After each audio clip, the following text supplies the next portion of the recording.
어제 이제 한동훈 위원장이 그 조국 현신당을 가리켜서 이제 뭐 종북, 그다음 종북 극단주의 정당이면서 이 정상화된 그 정당 체계에서는 주류 정당이 될 수 없다 이렇게 얘기를 했는데 그에 대해서 이 대표님의 어떤 뭐 반박 발언? 한동훈 비대위원장이 이제 그 처음에는 조국혁신당 한동훈 비대위원장이 조국 또는 조국혁신당에 대한 발언에 변화가 있습니다. 역사를 한번 보셔야 되는데 짧지만 첫째는 한동훈 비대위원장은 조국혁신당은 또는 조국은 국회에 입성을 전혀 못할 거라고 말씀을 하셨던 것 같아요. 그런데 그렇지 않을 것 같습니다.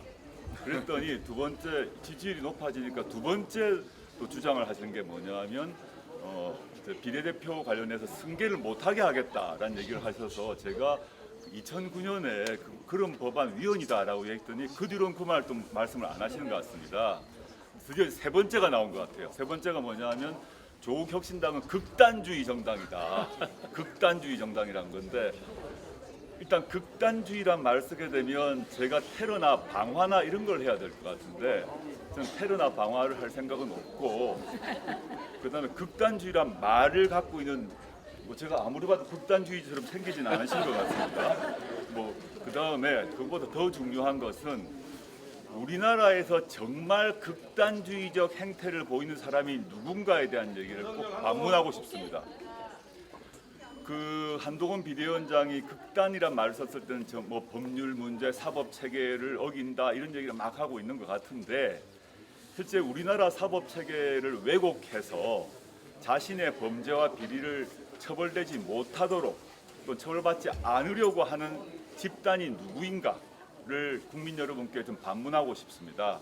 지금 그 극단주의란 말 안에 이제 들고 있는 뉘앙스로 저희가 뭐 헌법을 부정한다거나 사법 체계를 부정한다거나 이런 말들을 아마 끼워서 하고 있던데 지금 보면 당장 그 말을 한 한동훈 비대위원장부터 극단이란 말에서 제가 역으로 묻고 싶습니다. 여기 계신 국민 여러분 중에서 휴대전화 비밀번호를 27개 극단적으로 긴 휴대전화 비밀번호를 갖고 계신 분 몇 분 계세요? 27개? 없습니다. 대부분 4개, 보통 한 6개 정도 합니다.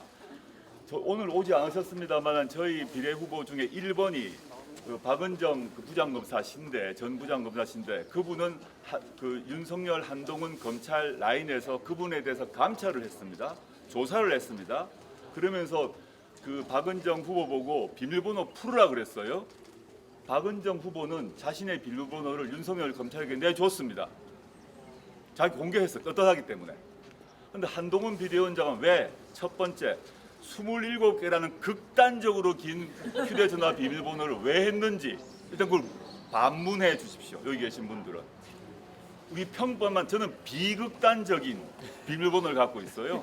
그럼 27개 그렇게 긴 번호를 설정한 이유는 숨기고 싶은 것이 그 휴대전화에 있기 때문입니다. 무엇을 숨기고 싶으냐? 당연히 공수처가 공모 혐의로 의심했던 손준성 검사와의 공모죠. 손준성 검사가 그 자신의 고발 사유 관련해서 고발장 초안을 정치권에 전달했을 때 그 하루 전날에 당시 한동훈 검사장은 60개의 사진을 손준성에게 보냅니다. 무엇을 보냈는지 27개라는 극단적 비밀번호를 걸고 풀지 않았기 때문에 한동훈 당시 검사장의 범죄 혐의를 우리 밝힐 수가 없는 것입니다. 이것이야말로 사법 체계를 훼손하고 우리나라 헌법 정신을 훼손하는 거죠. 전 극단이란 말은 그런 거고 또 다른 극단 얘기하게 되면 한동훈 비대위원장이 보스로 모시고 있는 윤석열 대통령이야말로 극단주의자라고 저는 생각합니다. 왜 극단주의자냐? 극단이라면 통상적 진보 보수의 범위를 벗어난다는 겁니다. 우리나라 사회는 진보 보수 다 있어야 합니다. 진보도 있고 보수도 있죠. 근데 극단이라 하면 그 외곽을 그 범위를 넘어서야 되는데 단적인 예가 뭐냐? 우리 쉽게 당장 아주 가까운 예만 보게 되면 대통령의 핵심 참모인 시민사회 수석이 언론인에 대해서 사심위로 허벅지 쑤신다고 했습니다. 이게 극단이죠, 극단. 이거는 그냥 사퇴로 끝날 일이 아닙니다. 언론에 대해서 겁박을 하고 협박을 한 거거든요. 형사처벌 대상입니다. 우리나라 판례에 따르게 되면 협박을 했을 때 협박 상대자가 겁을 진짜 먹었는지 안 먹었는지는 중요하지 않다라고 우리나라 대법원 판례가 되어 있습니다. 신부님 맞죠? 네. 변호사시고 저는 교수니까 우리나라 협박죄 판례가 있습니다. 그 협박을 받았던 그 언론인이 뭐 덜덜덜 정말 그렇지 않아요. 고지를 하면 회칼로 허벅지를 찌른다, 2번 찌른다 말이 겁나는 일이에요. 그걸 말했다는 자체가 협박죄입니다. 이렇게 도대체 대통령의 핵심 참모가 사시미 칼로 언론인에게 2번의 허벅지를 찌르니 마르니 이게 극단주의적 행태예요.